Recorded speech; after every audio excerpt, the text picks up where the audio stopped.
Neshama, explique-moi pourquoi tu as choisi Yaakov comme exemple type de la lutte contre le meurtre.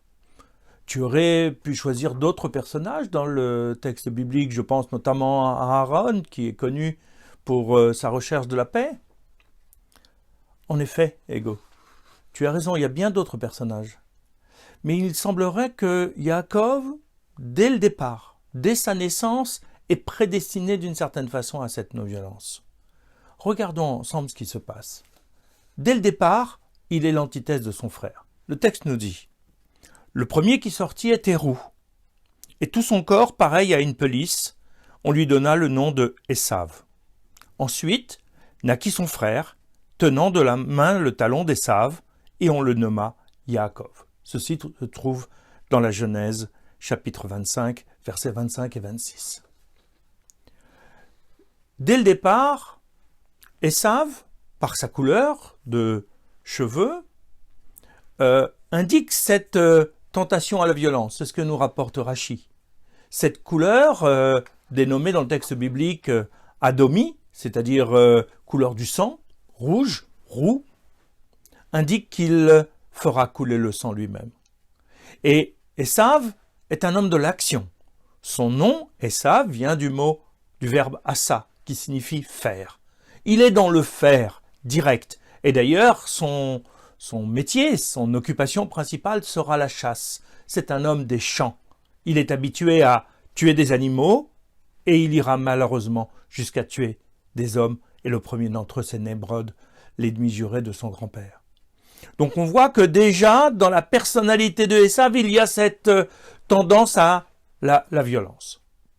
Yaakov, de son côté, et Yoshev Ohalim. Il est quelqu'un qui réside dans les tentes. Il est un homme de l'étude, un homme de la méditation. Les tentes qui sont évoquées ici sont celles de Shem et Héver, c'est-à-dire celles du fils de l'un des trois fils de Noé, Shem, et de son arrière-petit-fils, Héver. Ce sont des tentes où on étudie le monothéisme qui existe depuis Adam Arishon. C'est l'héritage d'Adam Arishon. Donc on a quelqu'un qui est dans l'étude, dans la méditation, et qui est également dans la modestie, on le voit. D'abord par l'origine de son nom, le talon, c'est ce qui est bas, c'est ce qui est simple. Ensuite, on le voit dans son comportement, lorsqu'il fuit la maison de ses parents pour aller chez Lavan à Haran, il doit dormir pour la nuit et il met une simple pierre sous sa tête pour se reposer. Tous ces éléments-là sont des éléments caractéristiques, là aussi, de sa personnalité. Très bien, Neshama, ce que tu me dis là est intéressant. Ça montre la personnalité de ces trois individus, mais qu'est-ce qu'il y a là de si extraordinaire? Où est la non-violence? Où est le refus du meurtre dans ce que tu évoques? Tu as raison, ce n'est que le contexte de départ, Ego. Nous allons aller un petit peu plus loin, et il me semble que l'épisode le plus caractéristique, c'est la rencontre de Yaakov et de Esav, lorsque Yaakov revient avec sa famille de chez Lavan, et qu'il va rencontrer son frère. Son frère qui vient avec une armée pour en découdre avec Yaakov. Esav part pour la guerre contre son frère. C'est quoi l'origine de cette guerre? Ce sont deux éléments essentiels. D'abord, le fait que Esav reproche à Yaakov de lui avoir acheté son droit d'aînesse à un bas prix.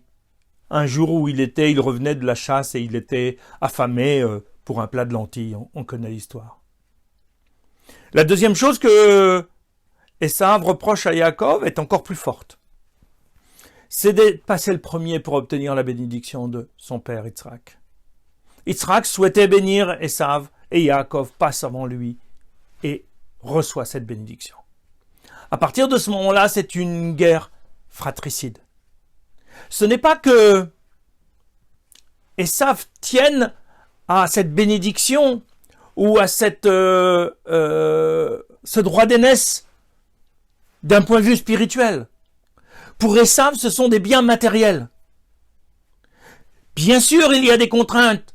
l'aîné doit être le chef religieux de la famille, le garant d'authenticité de la transmission du message depuis Abraham. Mais pour Esav, c'est un bien matériel, c'est un droit, et à partir du moment où c'est un droit, même s'il n'en fera rien de particulier, il doit le posséder de la même façon. Pour la bénédiction, pour lui, la bénédiction, c'est un apport de bienfait, c'est du bien matériel, c'est de la richesse. Yaakov est tout à fait dans une autre perspective. Pour lui, le droit d'aînesse, c'est avant tout un devoir, une mission. Il veut être le transmetteur de la tradition ancestrale depuis Abraham. Il veut être cette courroie de transmission pour les générations à venir. De la même façon, ce qui compte pour lui dans la bracha, ce n'est pas la matérialité dont il est susceptible de profiter. C'est la proximité avec Akadosh Baruch Hu. Donc on a là deux intérêts, deux conceptions très différentes dans une relation à un même objet. Mais ce débat-là, qui est celui de la confrontation, est un vieux débat. C'est déjà à l'époque de la mise en place de cette bénédiction, c'est-à-dire qu'il y a là derrière ce débat entre les frères, un débat entre les parents. Pour Yitzhak, c'est vrai que Esav est un homme de l'action, un homme des champs, un homme de la matérialité. Mais il escompte que cette bracha va pouvoir lui apporter ce qui lui manque, c'est-à-dire cette dimension de spiritualité, et qu'il va pouvoir évoluer, changer et reprendre à son compte les valeurs de la famille. En dehors de la valeur qu'il a absolument gardée, qui est le kivud avahem, le respect des parents. Rivka pense autrement. Pense que c'est parce que Yaakov a cultivé ces valeurs de la spiritualité qu'après il sera capable d'être aussi un homme d'action sans renier ses valeurs spirituelles, mais en les mettant en pratique dans son action. C'est le trouble de Yitzhak au moment de la bénédiction. Il nous dit, la voix est la voix de Yaakov, et les mains sont les mains de Esav. Comment faire en sorte que l'homme idéal, celui qui doit reprendre le flambeau, puisse avoir à la fois la voix de Yaakov, c'est-à-dire la spiritualité, et les mains de Esav, c'est-à-dire l'action. On le voit dans la suite de l'histoire. C'est Rivka qui a raison. Yaakov va être capable d'être un homme d'action. Que se passe-t-il au moment de la confrontation avec son frère? Il se prépare. De trois manières, nous disent les sages. Il envoie des cadeaux, c'est explicité dans le texte. Il prie, et ensuite il prépare la guerre.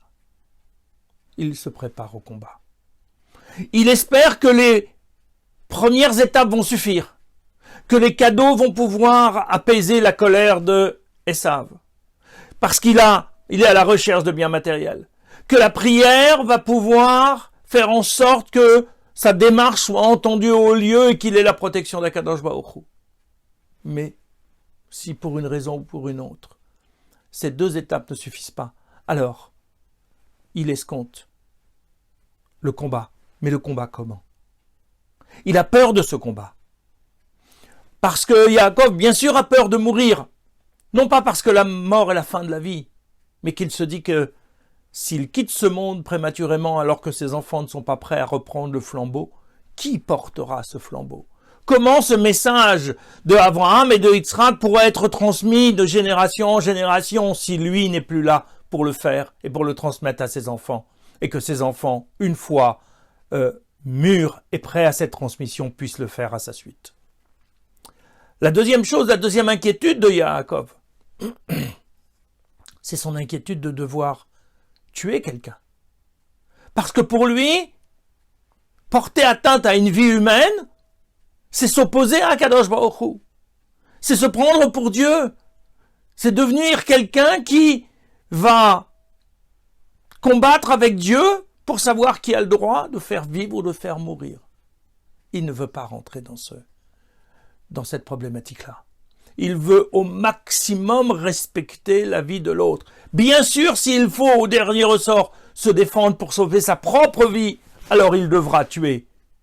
Mais s'il pouvait ne pas tuer, s'il pouvait, grâce au cadeau, grâce à la prière, grâce à sa sollicitation auprès d'Akadosh Baruch Hu, ne pas avoir besoin de tuer, alors ce serait le meilleur chemin. On voit donc que là, Yaakov a su transférer dans le monde de l'action, dans le monde de la vie quotidienne, de celle de tous les jours, ces valeurs éthiques qui étaient celles de l'étude, celles qu'il a apprises auprès de Shem et Ever. Il a gardé la spiritualité de Yaakov tout en y ajoutant le pouvoir de l'action, mais ce ne sont pas tout à fait les mains de Esav. Ce sont les mains de Yaakov qui sont là, c'est-à-dire les mains qui sont imprégnées de la spiritualité de Yaakov. Rivka avait fait le bon choix. Yitzhak ne l'avait pas compris, parce que pour lui, l'aîné, ça devait être celui qui reprend le flambeau, et son kivud Avahem était pour lui une base suffisamment solide pour pouvoir construire le reste.